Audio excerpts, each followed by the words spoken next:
استقامتی محاذ کی فتح اور جنگ بندی کے باوجود صہیونی حکومت بیت المقدس، غرب اردن اور غزہ کے فلسطینیوں کے خلاف تشدد اور جارحیت کا سلسلہ جاری رکھے ہوئے ہے۔ صہیونی حکومت کے اقدامات اور محاصرے کے جواب میں فلسطینیوں نے غیر قانونی صہیونی بستیوں پر آتشی غبارے چھوڑنے کا سلسلہ شروع کر دیا ہے، جس کے نتیجے میں غاصب صہیونیوں کو بڑے پیمانے پر نقصان اٹھانا پڑ رہا ہے۔ جہاد اسلامی کی جانب سے جو بیان سامنے آیا ہے کہ 5 ممالک اسرائیل کے خلاف یعنی پورا خطہ اسرائیل کے خلاف جنگ لڑنے کے لیے تیار ہے، وہ 5 ممالک کون کون سے ہیں جنہوں نے اس جنگ کی کمان سنبھالنے کا اعلان کیا ہے؟ اس کے بارے میں انہوں نے حتمی طور پر کچھ نہیں بتایا، لیکن اس میں حزب اللہ لبنان، جارڈن، مصر، شام اور ایران ہو سکتے ہیں۔ شاید اسی وجہ سے اسرائیل کی جانب سے کی جانے والی جارحانہ کارروائیوں کے جواب میں میزائل یا راکٹ نہیں برسائے جا رہے، صرف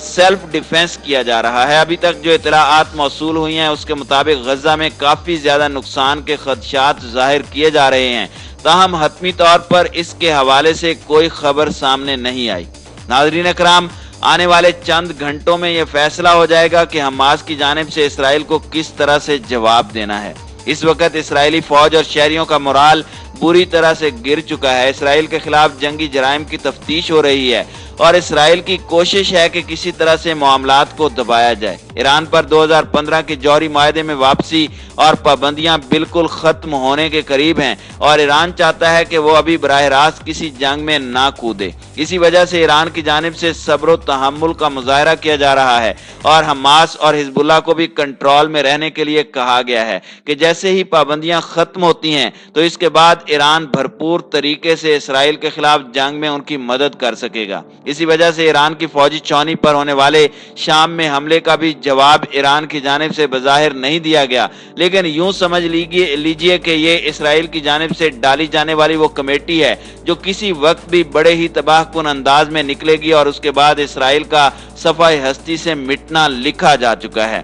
ناظرین اکرام، 17 جون جمعرات کی رات حماس کی جانب سے ہونے والے آتشی غباروں کے حملوں کے جواب میں غزہ پر بمباری کا اسرائیل نے جواز پیش کیا ہے۔ اسرائیلی حملے اتنے زوردار تھے کہ غزہ سٹی میں بھی اس کی آوازیں سنائی دیں، تاہم یہ واضح نہیں ہو پایا کہ اس میں کتنا جانی اور مالی نقصان ہوا ہے۔ حماس کی جانب سے غزہ میں بہت سے ایسے کارکنان کو جمع کر لیا گیا ہے جو گزشتہ چند روز سے آگ بھڑکانے والے غبارے اسرائیل میں مسلسل بھیج رہے ہیں اور اسرائیل اس کا جواب فضائی حملوں سے دے رہا ہے اور انہیں جاری رکھنے کی بات بھی اس نے کہی ہے۔ اسی وجہ سے جنگ بندی کا معاہدہ خطرے میں پڑ سکتا ہے۔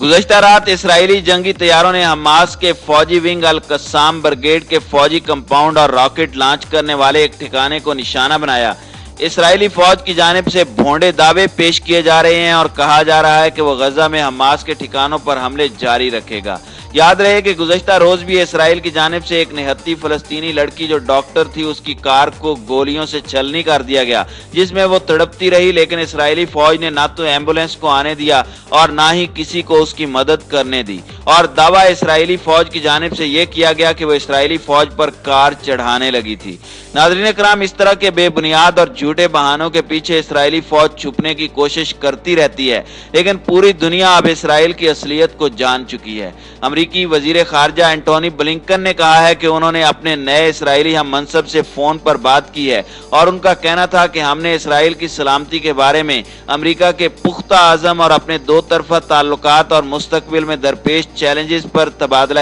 خیال کیا ہے۔ یعنی امریکہ کی جانب سے اسرائیل کی پیٹھ پر ہاتھ پھیرا گیا ہے کہ کوئی بات نہیں، تم اپنی کارروائیاں جاری رکھو۔ امریکہ کو چین اور غور مسلمانوں کی تو بڑی تکلیف ہوتی ہے کیونکہ چین اس کا حریف ہے، لیکن غزہ کے مظلوم اور نہتے مسلمانوں پر ہونے والے حملوں کے لیے امریکہ اسرائیل کو نہ صرف اس کو اسلحہ اور گولہ بارود فراہم کرتا ہے بلکہ اسے مالی مدد بھی دیتا ہے۔ امریکی وزارت خارجہ کے ترجمان اور اسرائیلی وزیر خارجہ کی آپس میں ہونے والی گفتگو میں انہوں نے غزہ پر اسرائیلی بمباری کا ذکر تک نہیں کیا۔ اس سے ظاہر ہوتا ہے کہ امریکہ کی یہ دوغلی پالیسی صرف اور صرف فلسطین کے لیے ہے۔